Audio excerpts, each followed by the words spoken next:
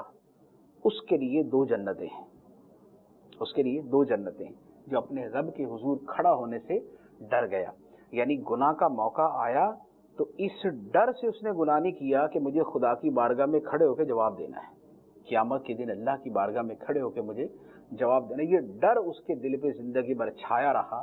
تو فرمایا اس کے لیے دو جنتیں۔ ایک دوسری آیت مبارکہ ہے، اس میں فرمایا وَأَمَّا مَنْ خَافَ مَقَامَ رَبِّهِ وَنَهَى النَّفْسَ عَنِ الْهَوَىٰ فَإِنَّ الْجَنَّةَ هِيَ الْمَأْوَىٰ،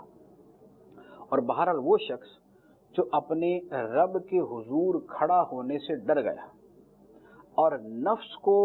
بری خواہش سے بچا لیا تو جنت ہی اس کا ٹھکانہ ہے۔ دیکھیں یہاں پر بھی وہی بات کہ خدا کی بارگاہ میں کھڑا ہونے سے ڈر گیا کہ مجھے اعمال کا حساب دینا ہے، اور نفس کو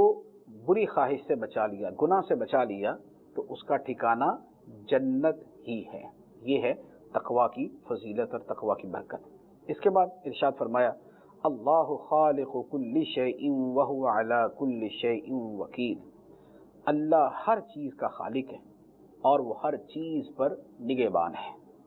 اس کے بعد ارشاد فرمایا کہ زمین و آسمان کی کنجیاں، چابیاں سب اللہ عز و جل کی ملک میں ہیں۔ ارشاد ہوتا ہے لہو مقالید السماوات والارض والذین کفروا بآیات اللہ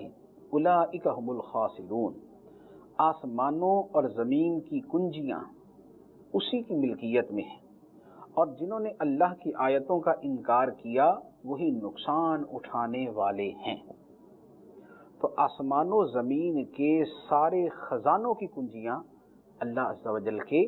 ملک میں ہیں، اس کے قبضے میں ہیں۔ تو جو مالک ہے آسمان و زمین کا وہ اللہ تعالیٰ ہے، خالق بھی اللہ تعالیٰ ہے، مالک بھی اللہ تعالیٰ ہے، مالک حقیقی اللہ تعالیٰ کی ذات ہے۔ بقیہ تو اللہ تعالیٰ دنیا میں جس کو چاہتا بادشاہ بنا دیتا ہے، بادشاہ دنیا کی عطا فرماتا ہے۔ قرآن پاک کے اندر قل اللہم مالک الملک تؤتی الملک من تشاء، کہ اے حبیب تم کہو اے اللہ ملک کے مالک تو جسے چاہتا ہے ملک عطا فرما دیتا ہے۔ تو یہ جو اللہ تعالیٰ زمین و آسمان کے خزانوں کی چابیاں جس کے پاس ہیں، جو زمین و آسمان کے خزانوں کا مالک ہے، وہ جسے چاہتا ہے عطا بھی فرما دیتا ہے، جسے چاہتا ہے عطا بھی فرما دیتا ہے۔ ملک بادشاہوں کو عطا فرما دیتا ہے، قرآن پاک کے اندر ہے۔ اربوں خربوں سے بھی زیادہ بڑے بڑے خزانے اللہ تعالیٰ لوگوں کو عطا فرما دیتا ہے۔ تو خزانوں کی چابیاں اللہ تعالیٰ دے بھی دیتا ہے۔ اسی طرح اللہ تعالیٰ نے اپنے پیارے حبیب صلی اللہ تعالیٰ علیہ وآلہ وسلم کو بھی زمین کے خزانوں کی چابیاں عطا فرمائیں۔ قرآن حدیث مبارک ہے، ارشاد فرمایا نبی پاک علیہ الصلوۃ والسلام نے ارشاد فرمایا اعطیت مفاتیح خزائن الارض، مجھے زمین کے خزانوں کی چابیاں عطا کی گئی، مجھے زمین کے خزانوں کی چابیاں عطا کی گئی۔ اسی طرح ایک حدیث مبارک ہے، نبی پاک علیہ الصلوۃ والسلام نے فرمایا مجھے جنت کی چابیاں عطا کی گئی، مجھے جنت کی چابیاں عطا کی گئیں۔ تو اللہ تعالیٰ کی عطا سے اللہ کے محبوب علیہ الصلوۃ والسلام بھی خزانوں کے مالک ہیں، اور خزانوں کے مالک ہیں، اور جسے چاہتے ہیں آپ عطا فرماتے ہیں۔ حدیث مبارک ہے، بخاری شریف کی حدیث ہے، نبی پاک علیہ الصلوۃ والسلام نے فرمایا انما انا قاسم واللہ یعطی، اللہ عطا فرماتا ہے اور میں تقسیم کرتا ہوں۔ تو نبی پاک علیہ الصلوۃ والسلام خزائن الہی تقسیم کرنے والے ہیں۔ اللہ تعالیٰ علم دیتا ہے، سرکار وہ تقسیم کرتے ہیں۔ اللہ تعالیٰ اپنی رحمتوں کے خزانے عطا فرماتا ہے، نبی پاک علیہ السلام وہ بھی تقسیم کرتے ہیں۔ جیسے نبی پاک علیہ السلام نے کتنے لوگوں کو جنت عطا فرمائی، صحابہ کرام نے سوال کیا، سرکار نے جنت عطا فرمائی۔ مسلم شریف کی روایت ہے، حضرت ربیعہ بن کعب رضی اللہ تعالیٰ عنہ نے نبی پاک علیہ السلام سے جنت مانگی، سرکار دو عالم صلی اللہ علیہ وسلم نے جنت ہی ان کو عطا فرما دی۔ تو جنت کا اختیار اللہ تعالیٰ نے دیا تھا تو عطا فرمائی نا۔ تو یہ اللہ تعالیٰ جو ہے وہ اپنے محبوب علیہ السلام کو عطا فرماتا ہے، اور دنیا میں بھی جس کو جو کوئی اختیار ملتا ہے، قدرت ملتی ہے، خزانہ ملتا ہے، وہ اللہ تعالیٰ کی عطا سے ملتا ہے۔ اور یہاں پر جس مفہوم کے اندر یہاں بیان کیا گیا وہ یہ ہے کہ رحمت کے، رزق کے، بارش کے، ساری چیزوں کے خزانوں کا مالک اللہ ہے۔ جب خزانوں کا مالک اللہ ہے تو پھر معبود بھی وہی ہے، پھر عبادت کا مستحق بھی وہی ہے، لہذا اس کی عبادت سے، اس کی بندگی سے منہ نہ موڑو۔ اس کے بعد اگلی آیت میں کچھ لوگوں نے نبی پاک علیہ الصلوۃ والسلام کو جو ہے وہ غیر اللہ کی عبادت کی طرف بلایا۔ جیسے بعض اوقات کفار نے آ کے یہ بھی کہا کہ بھئی ایک سال آپ ہمارے بتوں کی عبادت کر لیں، ایک سال ہم بھی آپ کے خدا کی عبادت کریں گے، اس طرح کی باتیں بھی کی۔ تو اس پہ نبی پاک علیہ الصلوۃ والسلام کو اللہ تعالیٰ نے فرمایا قل افغیر اللہ تأمرونی اعبد ایھا الجاہلون، اے حبیب تم فرماؤ کہ اے جاہلو، کیا تم مجھے اس بات کا حکم دیتے ہو کہ میں اللہ کے سوا کسی اور کی عبادت کروں؟ یعنی نبی پاک صلی اللہ علیہ وآلہ وسلم کو تم یہ آ کے دعوت دے رہے ہو کہ اللہ کے علاوہ کسی اور کی عبادت کریں۔ تو بڑے سخت الفاظ کے اندر ان کو مخاطب کر کے بتا دیا گیا کہ جاہلو، کہ تم مجھے یہ کہتے ہو کہ میں اللہ کے سوا کسی اور کی عبادت کروں۔ اب یہ ان کو جاہل کیوں کہا گیا؟ حالانکہ ابو جہل اس کا اصل لقب جو تھا وہ تو جو ہے وہ ابو الحکم تھا، اور وہ تو بڑا قوت فیصلہ والا، بڑا دانا اور بڑا قوم کے فیصلے کرتا تھا، لیکن نام اس کا ابو جہل رکھا گیا۔ کیوں؟ اس لیے کہ عقل اور دانش ہونے کے باوجود جو بندہ حق تک نہ پہنچ سکے بلکہ الٹا حق کا انکار کرے اور اس کے مقابلے میں کھڑا ہو جائے تو وہ دانشور نہیں ہے، وہ جاہل ہے۔ جو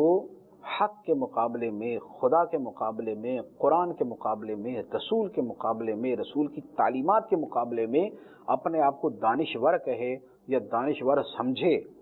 تو قرآن فرماتا ہے کہ یہ بندہ جاہل ہے۔